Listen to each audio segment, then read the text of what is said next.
Hi, everybody. It's Tim. It's great to be back with you on our journey with the Bible day by day as we go through the entire Bible this year together and read it and think about it a little bit. And our passage today was in Exodus 20, 21, and 22, where Moses, on top of Mount Sinai, received the Ten Commandments and also began to receive the law that God expected Israelites to follow. Of course, Christians are not under the law today. We're part of a different dispensation. The New Testament tells us clearly that by the works of the law, no flesh shall be justified. We know that.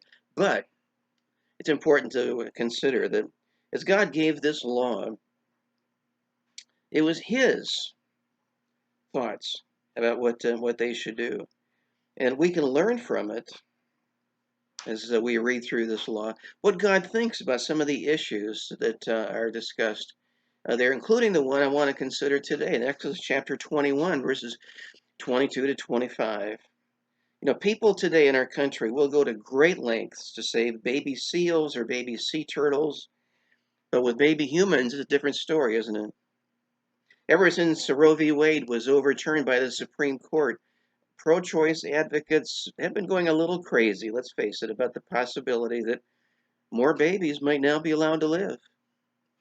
Not a problem in my state, unfortunately. We were in Washington a while ago, and as we came back across the Columbia River to return home, there was a big billboard that said, "Welcome to Oregon. We support abortion."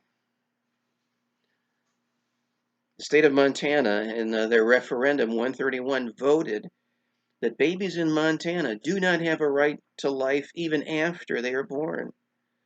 And that creates a question because the second that little one is born, even in Montana, it becomes an American citizen, which suggests maybe another referendum is needed to determine, okay, just exactly when that newborn becomes endowed by his or her creator with unalienable rights to life, liberty, and the pursuit of happiness. But that's just life in the world that we live in today, and I realize that. I accept that. But what greatly concerns me today is not what Hollywood has to say about it. I know which side of the issue they're on, and it's not what pro-choice politicians have to say. I don't worry about politicians when it becomes obvious that people in our country are solidly pro-life. They'll change on a dime and say, "Hey, I was for pro-life all along." Now, what concerns me is the number of celebrities who identify as Christians who are publicly standing up in support of abortion. If a little one is hacked in pieces with a surgeon's scalpel or burned to death with chemicals, that's just a right. That's what they're for. Let me strongly suggest that this is a time for Christians to stand shoulder to shoulder in support of what the Bible has to say about this issue. And if you're wondering today, does the Bible really have anything to say about it? You might begin with the Ten Commandments, like the commandment, "Thou shalt not kill," or Psalm 139, where David describes his life before birth, going all the way back to conception, or Luke chapter 1, where the prenatal John the Baptist is leaping for joy at the presence of the unborn Jesus, or Luke 17, 1 and 2, where Jesus said, "It is impossible, but that offenses will come, but woe unto him through whom they come. It were better for him that a millstone were hanged about his neck and he cast into the sea than that he should offend one of these little ones." But a good place to start is in Exodus 21. Let me read it for you today before we close. Exodus 21, 22 to 25. We read, "If men strive and hurt a woman with child, so that her fruit depart from her, and yet no mischief follow, he shall be surely punished, according as the woman's husband will lay upon him, and he shall pay as the judges determine. And if any mischief follow, then thou shalt give life for life, eye for eye, tooth for tooth, hand for hand, foot for foot, burning for burning, wound for wound, strife for strife."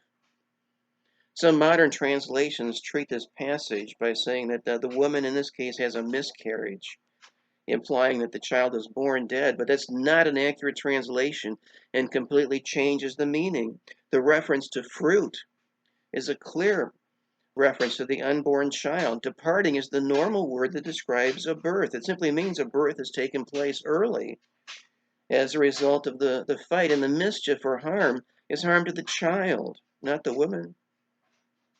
The law in Exodus provides that if an unborn child is harmed in any way, reparations are to be made, even life for life.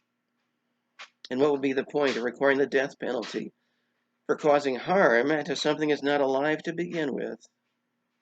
The law, what God thinks about the issue, is exactly the same for an unborn child as for any other Israelite. In spite of what our modern culture or our all-knowing celebrities have to say about it, this is what God thinks. From the moment of conception, a child is a human being created in the image of God. And I would like to celebrate that truth today in our journey through the Bible. Think about that, will you? We'll look forward to being back with you tomorrow. Our reading for tomorrow is Exodus chapter 23, 24, and 25. I'll see you then, my friends.